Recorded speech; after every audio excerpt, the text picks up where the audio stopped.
오늘은 가볍게 정치인 호감도 관련한 이야기로 시작을 해보도록 하겠습니다. 이게 가벼운 얘기예요? 무거운 얘기 같은데. 그래요? 저는 좀 재밌게 보기는 했는데요.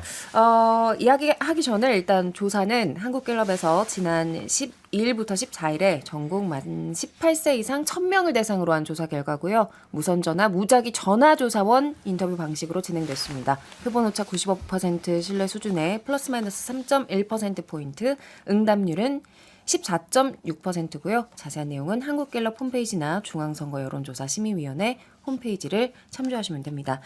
자, 여론조사 결과 누가 1등했던 것으로 이미 다 결과를 아시겠지만 1등이 오세훈 서울시장이에요. 그리고 이어서 한동훈 법무부 장관, 그다음 홍준표 대구시장, 김동연 경기지사, 이재명 민주당 대표, 원희룡 국토부 장관, 이낙연 전 민주당 대표, 안철수 국민의힘 의원 순서였는데요. 좀 어떻게들 보셨어요? 좀 의외 포인트가 있다면 어디였을까요? 의외 포인트? 그냥 현안에 대해서 입을 꼭 다물고 있으니까 오세훈 시장에 대한 호감도가 높지 않았나라는 좀 생각이 듭니다. 요즘 이 시끄러운 정치판에 개입이 안 돼 있으니까 오히려. 네, 요즘 뭐 사진 나오거나 아니면 여러 가지 활동하는 걸 보면 김포에 가서 무슨 여러 가지 출퇴근과 관련된 거, 다른 어떤 민생 현장 방문하고 정책하는 거, 얼마 전에도 뭐 교통 관련된 여러 가지 뭐 정책을 내세웠잖아요. 네. 그런 것을 보면 정치 뚝, 민생 올인 이러한 전략이 지금 적절한 것이다라고 볼 수밖에 없는 수치다라고 볼 수 있네요. 이게 지금 그 청취자분들 이해를 돕기 위해서 지난주 한국갤럽 조사에서 대선 여론조사를 했는데 그때 무작위였어. 이름을 놓고 얘기하는 게 아니라 그냥 누굴 지지하십니까? 라고 했을 때 거기서 이제 8강에 든 사람을 대상으로 한국갤럽이 이번 주 조사를 한 거거든요. 예. 그래서 사실 8위는 한 3% 뭐 이 정도였어요. 그래서 이제 1% 나온 뭐 이준석 대표 이런 사람들이 이제 다 빠진 거고 리타니 뭐 이런 이름들이 다 빠진 거고요. 근데 이제 그 8분 중에 일 대상으로 호감도 비호감도 조사를 한 건데 호감도 1위가 이제 오세훈 시장이 35%로 1등에 나왔고 근데 이제 비호감도에서 김동연 경기도지사가 41%로 비호감도가 가장 낮은 후보로 나온 혹은 정치인으로 나온 부분이 또 특기할 만하니까 이거를 뭐라고 할까요? 그 표제를 기사에서 오세훈 1등으로 뽑을 거냐, 김동연 1등으로 뽑을 거냐도 편집의 묘미가 될 수도 있다라는 생각이 듭니다. 아니 근데 비호감 1등으로 제목을 뽑을 수도 있잖아요.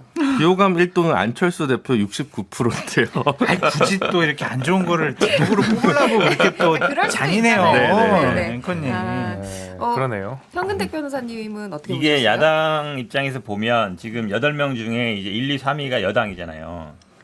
호감도 기준으로. 예, 네, 호감도 호감도 기준으로. 기준으로. 그리고 5명이 여당이고 야당이 3분인데 그러니까 사실 이게 그러면 어찌 보면 이제 많은 국민들이 관심을 갖는 게 차기 대선 후보 지지도와 연결될 수 있느냐 이 부분이거든요. 예. 네. 근데 결국은 이제 물론 호감이 간다는 건 이제 중도에서 확장성이 있다라는 건 있는 것 같은데 근데 오세훈 시장이 호감 1위지만 과연 현재 포지션이나 이걸 봤을 때 결국은 그럼 차기에서 여당 후보가 될 수 있느냐 요거와 이제 관계되는 거거든요. 근데 이제 권력사회상 보면 집권 여당에서 뭐 2인자는 아니잖아요. 지금 2인자는 한동훈 장관이라고 볼 수 있는데 오세훈 장관이 그러면 윤석열 대통령 안에서 자기의 어떤 정치적인 이거를 만들어갈 수 있느냐. 예. 저는 근데 그건 쉽진 않다고 봐요. 왜냐하면 윤석열 대통령 스타일이 지금 보면 알겠지만 2인자를 딱 이렇게 선호하거나 아니면 힘을 실어주는 상황이 아니잖아요. 당대표든 장관이든 뭐 이렇게 보면. 그럼 오세훈 시장이 뭔가 자기 스스로 이걸 만들어가야 되는데 좀 맞서가지고 싸우면서 대부분 집권 여당에서 후보가 되는 분들은 그런 분이거든요. 현직 대통령과 뭔가 각을 세우면서 자기 정책을 주도해 나가야 되는데 서울시장이라는 건 굉장히 좋은 위치예요. 좋은 네. 위치긴 하지만 오세훈 시장이 지금까지 정치 그 경험이나 이걸로 봤을 때는 그러기는 쉽지 않은 상황이다. 그러니까 호감도는 높지만 정치적으로 이걸 돌파해 나갈 만한 본인의 어떤 그 능력이 있겠느냐 그 부분은 약간 의문인 것 같아요. 저도 사실은 비호감도에 더 주목을 많이 했어요.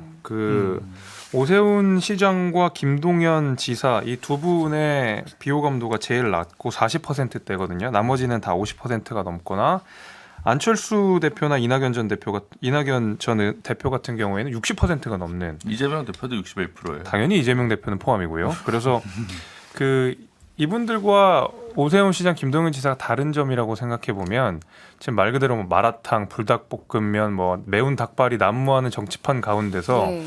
약간 좀 순한 맛이라는 평가들이 분명히 있잖아요. 네, 네. 아마 그런 것들이 반영이 된 것 같아요. 지금 그 정치에 대한 혐오가 특히 이제 중도층 중심으로 굉장히 많이 높아지고 있고 무당층 비율도 높아지고 있는 것이 사실이거든요.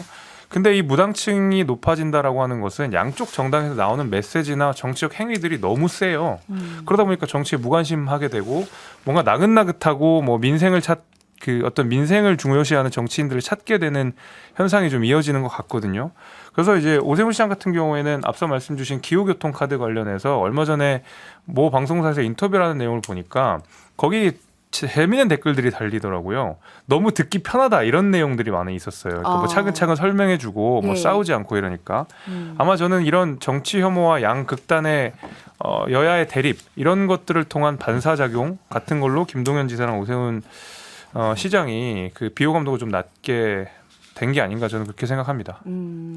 그거는 또 어떻게 보셨어요? 이 한동훈 지금 법무부 장관과 이재명 대표 같은 경우는 전 대선 주자였는데 호감도가 한동훈 장관이 더 높아요. 그리고 격차도 좀 순위상으로는 한 3단계 정도 나거든요.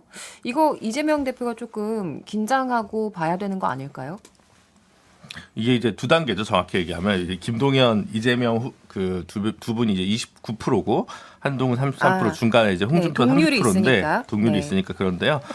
지금 사실은 이게 김동연 지사랑 이재명 대표랑 호감도는 같은데 비호감도는 김동연 지사 41%고 이재명 대표는 61%란 말이에요. 그러니까 사실은 중도 확장성 면에서 김동연 지사가 훨씬 더 경쟁력 있다고 볼 수가 있죠. 그러니까 그동안 그전에도 저희가 뭐 다른 여론조사 예전에 언급한 적도 있는데 그럼 이재명 대표가 아니라면 대안이 누구냐. 여기서 이제 주로 거론되는 분들이 이제 김동연, 이낙연, 김부겸 3분 정도인데 이번 여론조사나 뭐 지금 여론조사 보면 사실은 지금 정치 일선에 좀 바깥에 있기 때문에 그런 반사이익이 좀 있긴 하지만 어쨌든 김동연 지사가 조금 더 유력한 인물로 좀 나타날 수 있는 가능성이 되게 높다. 그래서 이번 여론조사에서 어떻게 보면 또 다른 승자는 아까 얘기했지만 오세훈 시장이랑 다른 사람이 있다면 이제 김동연 지사라는 생각이 들고요.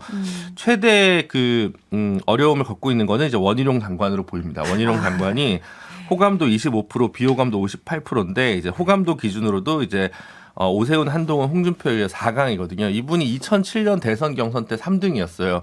그 후로 계속 꿈의 4강을만 있고 1, 2위에 계속 오르지 못한 채 15년째, 16년째 가고 있거든요. 그래서 아무리 세게 공격수를 해도 오히려 비호감도가 높아지고 확장성이 이제 줄어드는 면이 있어서 원희룡 장관으로서도 앞으로 내년 총선 이후에 자신의 포지션이 좀 바뀌어야 되는 거 아닌가라는 고민을 좀 많이 하지 않을까 싶습니다. 그러니까 이재명 당대표가 이 여론조사를 보고 상당히 좀 위기감을 느껴야 한다라고 말씀드리고 싶어요. 예. 지금 호감도 29%는 이 여론조사에서 민주당을 지지합니다라는 분들이 32%였거든요.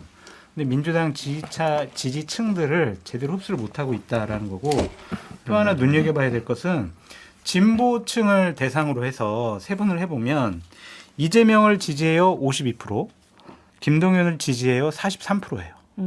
그러니까 별로 차이가 안 나요. 예. 그러니까 김동연 경기도지사를 민주당 지지층에서는 차기 대권 후보로 지금 생각을 하고 있다. 이 수치가 여기서 확인될 수가 있는 거니까 이재명 당대표로서는 상당히 위기감을 느껴야 합니다.